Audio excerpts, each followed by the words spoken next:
Hi everyone, അങ്ങനെ ഞാൻ തലവൻ കണ്ടു. യെസ്, നമ്മൾ ഡയറക്ടർ ജിസ് ജോയ്, ഇതിൻ്റെ കാസ്റ്റ് ബിജു മേനൻ, പിന്നെ ആസിഫ് അലി.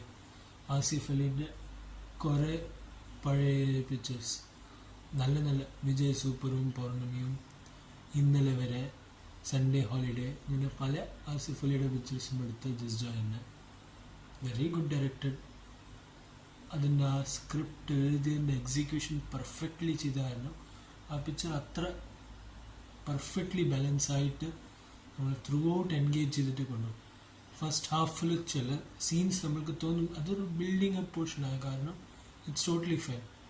പിന്നെ ആ മ്യൂസിക് ദീപക് ദേവിൻ്റെ ഒരു ത്രില്ലർ ജോണറിന് ഒരു ന്യൂ ഒരു എഫക്റ്റും ആ ത്രില്ലർ ജോണറിനെ മെയിൻറ്റെയിൻ ചെയ്ത് കൊണ്ടുപോകാൻ ആ എല്ലാ മ്യൂസിക് എലിമെൻസും നന്നായി ഹെൽപ്പ് ചെയ്തു. പിന്നെ എൻ്റെ എഡിറ്റർ സൂരജ്, അതും ഓരോരോ ഷോർട്സും എങ്ങനെ എഡിറ്റ് ചെയ്തിട്ട് തന്നെ പ്ലേസ് ചെയ്യുന്ന എല്ലാം വളരെ നന്നായിട്ട് ത്രൂ ഔട്ട് ദ മൂവി ആ എഡിറ്റിംഗ് പെർഫെക്ഷൻ നമ്മൾ കാണുന്നുണ്ട്. പിന്നെ കാസ്റ്റ് ബിജു മേനൻ, ആസിഫ് അലിനെ ഒഴിച്ചിട്ട് നമ്മൾക്ക് മിയ ജോർജ്, പിന്നെ അനുശ്രീ, പിന്നെ നമ്മൾക്ക് ജാഫർ ഇടുക്കി, ദിലീഷ് പോത്തൻ. ജാഫർ ഇടുക്കിൻ്റെ ഒന്ന് രണ്ട് ചെറിയ ചെറിയ പോർഷൻസ് ഉണ്ടെങ്കിലും അത്ര നന്നായത് ആ പ്ലേസ്മെൻറ്റ് നമ്മൾക്ക് നന്നായി, ചില ആൾക്കാർക്ക് അത് ബോറടിച്ചാലും നന്നായി എഫക്റ്റ് ആവുന്നുണ്ട് ആ പിക്ചറിൽ. പിന്നെ ദിലീഷ് പോത്തൻ ഇൻട്രഡക്ഷൻ ക്യാരക്ടറാണെങ്കിലും ത്രൂ ഔട്ട് ദി ഫിലിം നമ്മളെ ഒരു ജേർണി മാറി കൊണ്ടുപോകുന്ന ഒരു ക്യാരക്ടറാണ് ദിലീഷ് പോത്തൻ. ആൻഡ് അത് അവസാനത്തെ first moment of the movie മുതൽ അവസാനത്തെ മൂമെൻറ്റ് വരെയും ദിലീഷ് പോത്തൻ്റെ ഒരു ഇമ്പോർട്ടൻസ് ആ മൂവിയിലുണ്ട്. ആൻഡ് ഈ മൂവീൻ്റെ മെയിൻ നമ്മൾക്ക് ആ ക്ലൈമാക്സ്,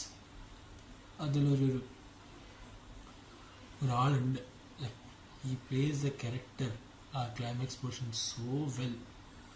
ചില സമയം നമ്മൾക്ക് തോന്നും is somewhere over shadowing the main to characters. ആ ലെവലിൽ ആ സ്വിച്ചിങ് ഓഫ് ക്യാരക്ടറിസം, ബിഹേവിയറിസം എല്ലാം ഓരോരോരോ ആ എഡ്ജസ് ഓഫ് ഇമോഷൻസും നമ്മൾക്ക് ഫീൽ ആവും. അത് കാരണം ആ ആൻറ്റഗണിസ്റ്റിൻ്റെ ഒരു ഫ്ലോ സ്റ്റാർട്ടിങ് മുതൽ ഇൻ ദ സെൻസ് എവറി മൊമെൻറ്റിലും നമ്മൾ ഒന്ന് എക്സ്പെക്റ്റ് ചെയ്യുമ്പോൾ അതിന് വേറെ ഒരു ആംഗിളിൽ വേറെ ഒരു ഒബ്സർവേഷനിലൊരു നമ്മൾക്കൊരു സാധനം കിട്ടും. അതാണ് ഈ പിക്ചറിൻ്റെ ആ ത്രില്ലിങ് എലിമെൻറ്റ് കീപ്പപ്പ് ചെയ്യുന്നത്. ഒരു ത്രില്ലർ ജോണറിൽ നമുക്ക് നല്ലൊരു മൂവി തന്നെ. Once again Biju Menon after Garudan, ഇതും very good thriller movie. Definitely അതും തിയേറ്ററിൽ പോയിട്ട് എക്സ്പീരിയൻസ് തിയേറ്ററിൽ തന്നെ കാണണം. ഇതൊരു OTT ആയിട്ട് കാണാനൊന്നും വെക്കരുത്. തിയേറ്ററിൽ പോയിട്ട് ആ ത്രില്ലർ എലിമെൻറ്റ് എക്സ്പീരിയൻസ് ചെയ്യണമെങ്കിൽ തിയേറ്ററിൽ തന്നെ പോയി കാണണം. Definitely A very good watch. Thank you.